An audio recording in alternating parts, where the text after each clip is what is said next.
സ്ഥാനാർത്ഥി പട്ടിക പുറത്തു വന്നതോടെ തൃശൂർ ജില്ലയിൽ തീപ്പാറും പ്രചാരണ പോരാട്ടത്തിന് തുടക്കമായി. ഇനി തെരഞ്ഞെടുപ്പിന് 13 നാൾ മാത്രം.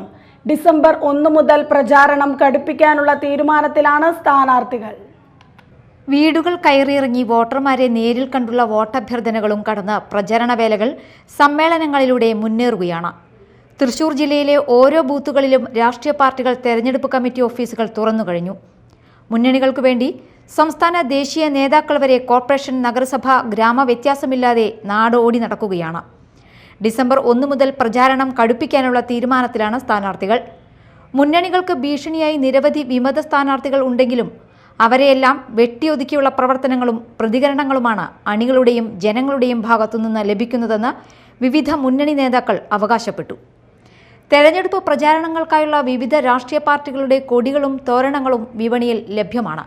രാഷ്ട്രീയ പാർട്ടികളുടെ ചിഹ്നങ്ങൾ പതിപ്പിച്ച കുടകൾ, ഷാൾ, കീ ചെയിൻ, ബലൂൺ, പ്ലക്കാർഡുകൾ തുടങ്ങിയവ തെരഞ്ഞെടുപ്പ് വിപണിയിലെ താരങ്ങളാണ്. ഇത്തരം സാമഗ്രികൾ ആവശ്യപ്പെട്ട് നിരവധി പേർ എത്തുന്നതായി കടയുടമകൾ പറഞ്ഞു.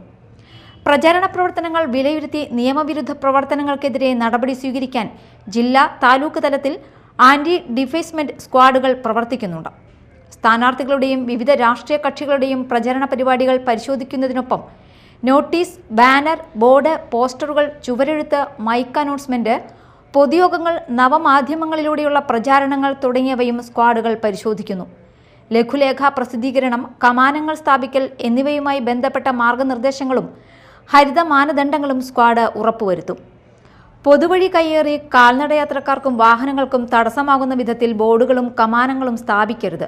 പ്രചാരണവുമായി ബന്ധപ്പെട്ടുള്ള പൊതുജനങ്ങളുടെ പരാതികളും സ്ക്വാഡ് പരിശോധിച്ച് നടപടി സ്വീകരിക്കും. Media time, Mala.